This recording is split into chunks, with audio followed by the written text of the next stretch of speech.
All right, guys. Anthony with Andreas here from Austin Historical Weapons Guild. They were talking about Fabris Plate 44.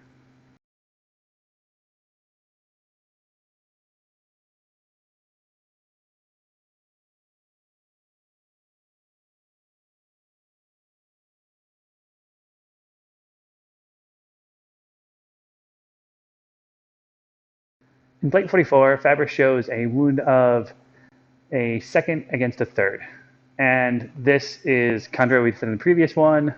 This is him entirely just baiting someone out, and this is the only way out of the situation.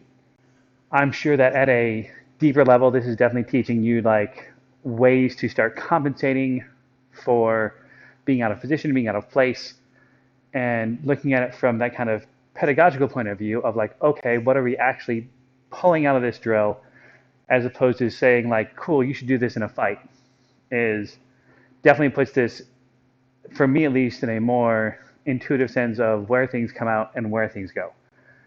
There's only one option here, despite being a wall of text. So I really think Fabris was trying to highlight a lot of those things that I'm going to try to pull out and explain. So at its core, this is very straightforward, very simple, right? We're starting third to the outside.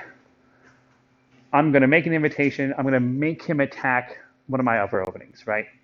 And I'm doing that by two things. I'm presenting the left side of my body. I'm not stepping, but I'm squaring up. And instead of working from here, where things are shut off, I'm pulling this in. I'm squaring this up and bringing my sword flat and almost horizontal. He says perpendicular to the inside, right? So he says like this. I don't think I quite go that far, but I'm definitely like getting this engagement here of something's going to happen if you don't do something. While at the same time saying, attack over my sword. You can't go beneath it.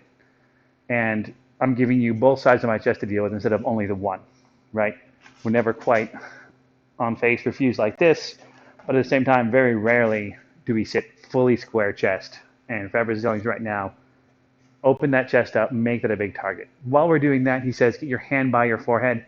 Like normally we're saying by the face, he wants it here, ready to swipe, ready to close, ready to cover. The other interesting thing about this is that by bringing your left shoulder forward more, yes, you present a target, but I also extend the reach of my arm, right? From here versus from here is about, what, 8-10 inches of difference at least.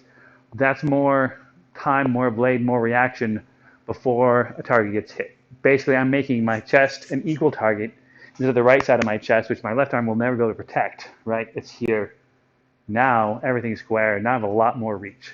So that kind of idea of, okay, if you need to use this arm, you need to be sure to engage your chest fully, square yourself up, be able to reach and cover through and move through there. So without further diving into things, explaining things, starting from third to the outside, again, I square my chest up, present a nice big target, while I drop down to second and bring my sword across flat. Opponent sees this opening, he drives in, step, lunges, leans, solid connection. My hand is high, picks this up, and as I pick this up, he says cavazione. It kind of just happens, but we are taking our tip from one side of the sword to the other. I step out wide, and I really want to jam this shoulder forward because I don't know how much clearance I'm going to get. I can't assume I'm going to push it here that I can say square again. So I'm going to drive this arm forward, drive this arm straight, putting him down and away, and making sure I keep myself safe.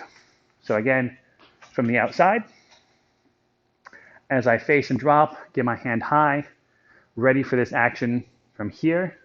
I parry, I push, I grab, whatever I need to do. I step driving out. This drive out helps deflect his angle, and I just shove straight through with my right hand.